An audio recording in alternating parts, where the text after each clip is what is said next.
Isang marahas, madugo, at puno ng kasakiman. Isang bangungot na kailanman ay hindi makakalimutan. Ano nga bang nangyari sa World War II? Ito po'y kwento ayon sa lolo ko, kung mamaya pa akong lolo, nung panahon ng Hapon, sa pagitan ng panahon ng 1935 hanggang 1945, na noon daw, ang nanay ko ay batang-bata pa. Naikwento niya sa akin ang kanyang karanasan mula nung kasabi siya ng Pilipinong gerilya nakikipaglaban sa mga Hapon. Sa kanyang kwento, nailahad niya sa akin ang masaklap nilang karanasan doon sa tinatawag na Death March mula Tarlac hanggang Bataan. Ayon sa kanya, ang pamumuhay ng panahon na yon ay sadyang napakahirap. Pagka nakasalubong ka ng mga Hapon na mga mananakop sa atin, ay dapat ay yumuko tayo sa kanila. Nawalan tayo ng trabaho, pati pagbubukid ay napabayaan dahil sa kanilang pananakop.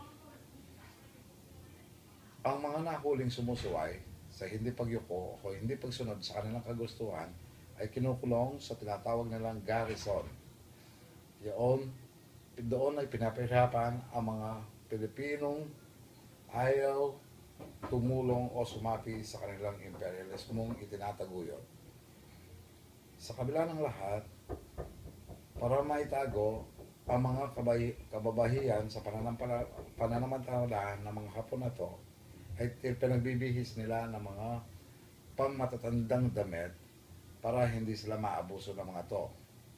Gayunpaman, ang mga kalalakihan ay pinupuwersa magtrabaho ng sapilitan doon sa mabibigat na sa trabaho doon sa kanilang mga opisina o garrison o sa kanilang mga presinto. Sa pananakop ng mga Hapon na to, ay wala silang ginawa kung hindi sakupin, kainin, nakawin, lahat ng bagay na kailangan na mapakinabangan sa Pilipinas. Na noon ang kanilang mga unang kaaway ay mga Chino sa Manchuria at naitaboy sa may atin dito sa Pilipinas. Noong panahon na yon, na ang Pangulo natin si Manuel L. Quezon ay nanghingi ng tulong sa Amerika.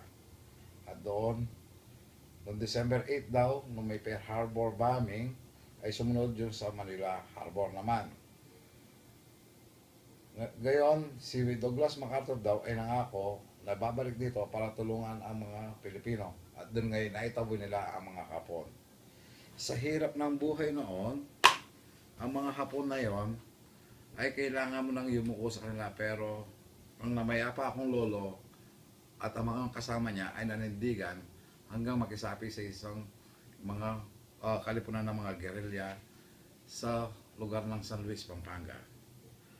Nang lumaon, nagkaroon ng liberasyon, ay nagkaipon-ipon ng mga to, at lahat sa kanila ay binabahagi ang kanilang naging karanasan sa panahon na yon.